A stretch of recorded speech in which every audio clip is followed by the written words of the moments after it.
Avant que le tournage de Koh Lanta ne commence, les équipes de production font un repérage long de plusieurs mois. Plusieurs impératifs doivent être respectés, comme l'a expliqué le producteur Julien Magnaud près du Parisien. C'est le grand jour. Ce mardi 21 février, Koh Lanta fait son grand retour sur TF1 après plusieurs mois d'absence avec le feu sacré. Qui va réussir à aller le plus loin possible dans l'aventure? Qui va fomenter les plus folles stratégies? Qui va se faire trahir par ses camarades? Quel aventurier va remporter les poteaux et les fameux 100 000 € promis aux vainqueurs? Réponse dans quelques semaines. Qui dit nouvelle saison du jeu présenté par Denis Brogniart dit évidemment nouvelles règles. Dans cette nouvelle édition, les 20 aventuriers auront la possibilité de remporter à chaque jeu un talisman, qui va leur donner un avantage considérable au prochain conseil.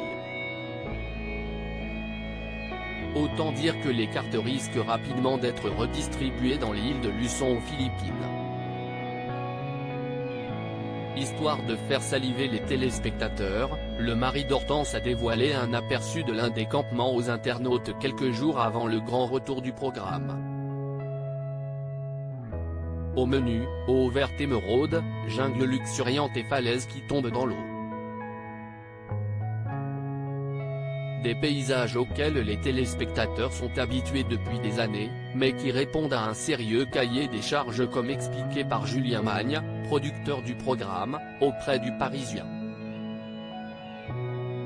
Plusieurs mois entre le repérage et le tournage et avant de partir pendant 2 mois au bout du monde pour dénicher l'île parfaite, c'est à Paris dans les locaux de Adventure Line Productions que les équipes se réunissent pour faire du repérage.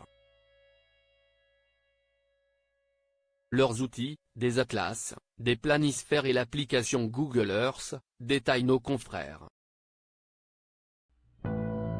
Une fois les différents sites repérés, la production contacte les gens du métier qui vivent sur place afin d'obtenir des photos et vidéos.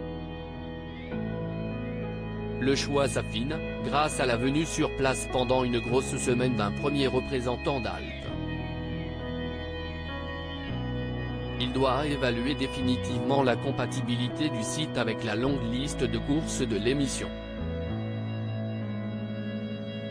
Pour cela, l'île doit permettre une évacuation rapide vers un hôpital aux standards internationaux. Mais aussi la possibilité d'accueillir à moins de 30 minutes de beauté la base de vie des 120 Français et 200 locaux mobilisés pour la fabrication du programme. Au total, il s'écoule de 1 an et demi à 2 ans entre le premier repérage et le début du tournage de Koh Lanta. Des conditions non négociables, destinées au bien-être de tous.